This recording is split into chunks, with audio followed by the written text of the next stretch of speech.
programme du JT do Brasil du samedi 14 juin, un numéro spécial dédié à la victoire du Brésil sur la Croatie 3-1 et à l'explosion de joie de tout un peuple pour la Seleção.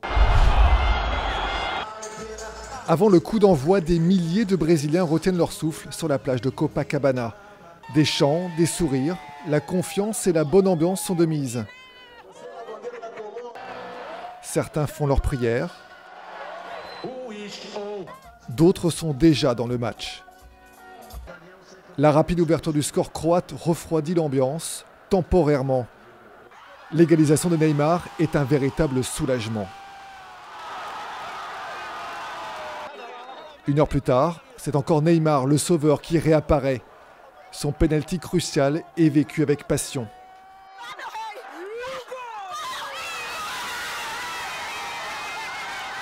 En fin de match, le troisième but signé Oscar parachève le succès de la Seleção. Ce soir, c'était une ferveur exceptionnelle, c'était la folie. J'ai jamais vécu ça et je pense que je le vivrai une fois dans ma vie. Et je suis très très heureux d'être ici à Rio. Et je regrette pour rien au monde d'être venu. C'est assez festif. Il y a quelques jours de ça, on croyait même pas qu'il y avait de Coupe du Monde.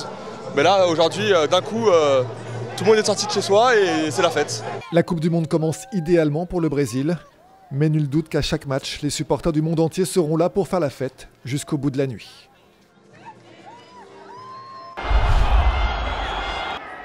L'ambiance démarre mollement dans ce café et le but des Croates n'arrange rien. Mais ici, les supporters ont de grosses ambitions. Nous les Brésiliens, on commence petit, mais on va grandir dans cette Coupe du Monde. À la mi-temps, São Paulo est presque silencieuse, mais les Brésiliens n'imaginent pas un instant un échec. Les joueurs Neymar et Oscar vont tout arranger.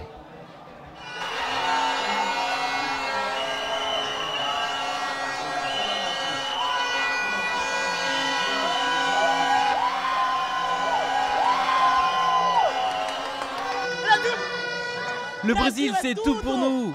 Je t'aime, mon Brésil. Victoire! Dehors, un supporter croate encaisse le coup, mais bon perdant, il le fait en dansant, sous les cris de Neymar, roi du Brésil. D'ores et déjà, on est sûr d'une chose, Neymar est la star de la nuit ici au Brésil. Et selon toute vraisemblance, on risque beaucoup de parler de lui durant toute la Coupe du Monde. Dans le groupe A, le Mexique s'est imposé 1-0 face au Cameroun. Dans le groupe B, l'Espagne s'est faite humilier 5-1 par les Pays-Bas et le Chili a battu 3-1 l'Australie. Au programme du samedi 14 juin, la Colombie affrontera la Grèce à 18h. À 21h, l'Uruguay sera opposé au Costa Rica.